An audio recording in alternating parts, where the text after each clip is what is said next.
So I'm on record for having been critical of a lot of different franchise business opportunities in the past.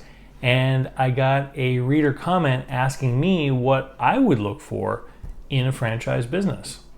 Hey there everyone, it's Dave Barnett from investlocalbook.com, the blog site and YouTube channel where I talk about buying and selling businesses, small business opportunities, managing small business, investing in local business, and any other topic that people choose to ask me about. I got an interesting piece of reader feedback the other day from Ed. Ed had downloaded a copy of Franchise Warnings, my second best-selling book on Amazon, and had sent me a letter with a little bit of feedback, basically saying that in my book he liked my approach and he wanted to figure out what I thought were good criteria for looking at a franchise business opportunity. And he said that what came across to him in the book is the idea that my number one theme was that you have to do your homework. So I put down a couple of notes here just to respond to Ed's comments. First of all, though, the number one theme that I was trying to get across in the book Franchise Warnings is not do your homework, but rather simply to point out and demonstrate to people that buying a new franchise business holds just as much risk as starting your own independent startup. From what I've been able to tell, the success rate between franchises and new startups isn't necessarily any greater. It's still a new business, and a new business has to be able to attract clients away from other places where those people supposedly are happy getting product or service. So you have the problem of a lack of customers. If I was going to go out and look at franchise opportunities to start a new business, here are basically the three criteria that I would be looking for as my most important things. Number one, I would be looking for a franchise system which was fee-based rather than royalty-based. So many franchises out there collect a royalty or a percentage based on the sales that the individual units do. What this means is that the bigger you grow your business, the more amount of money you end up sending up to the franchisor.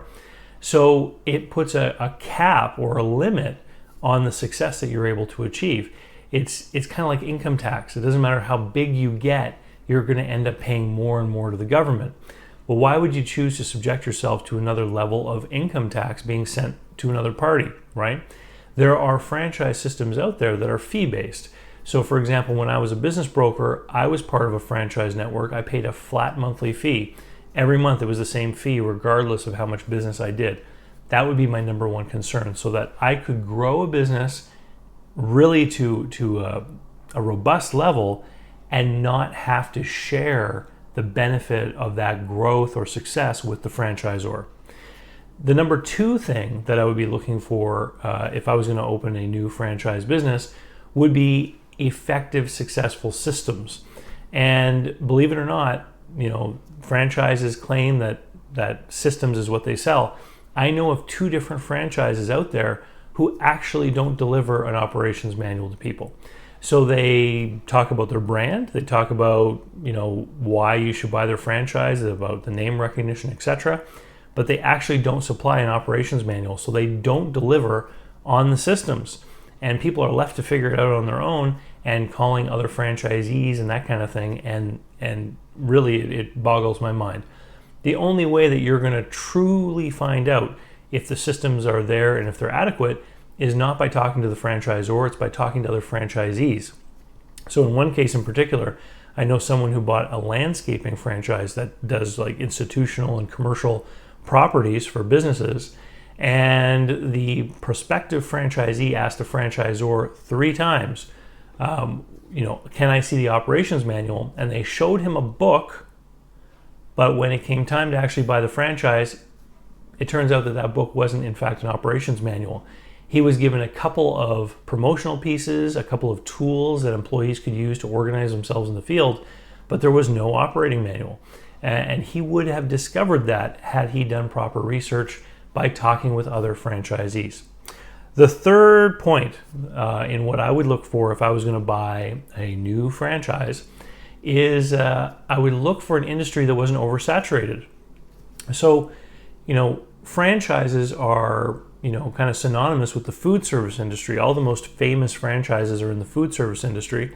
And the reason for that is that there's so many restaurants, right? And if you look at all the other different industries out there, you'll find that, for example, in landscaping, there are several franchises. In carpet cleaning, there are several franchises, and you can go down the list. So what I mean by a lack of saturation is finding a franchise which is the first one in an industry which is largely populated by independent businesses.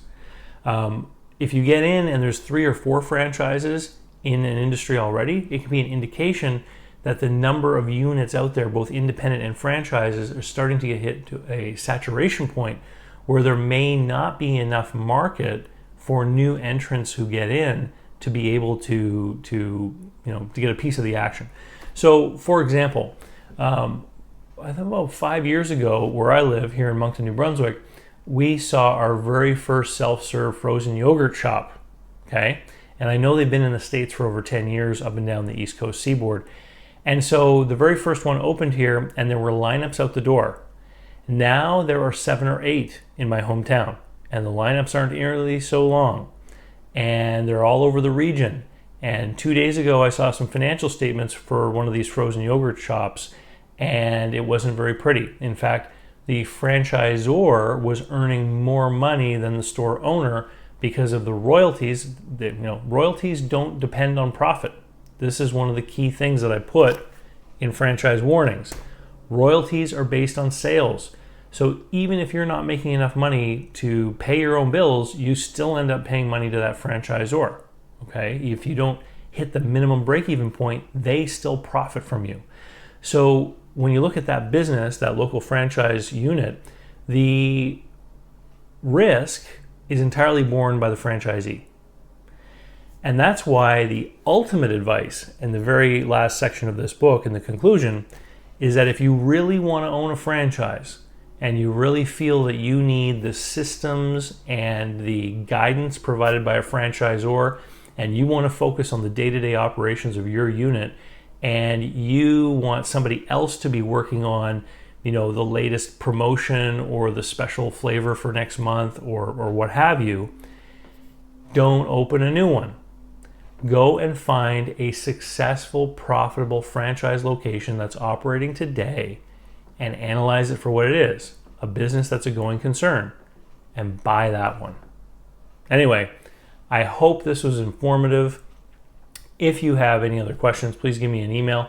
And if you want help buying or selling a business, give me a call, 506-381-8416. I work with people all around the world, helping them to buy and sell businesses. Come and visit investlocalbook.com, sign up for my email list, and we'll see you soon. Thanks.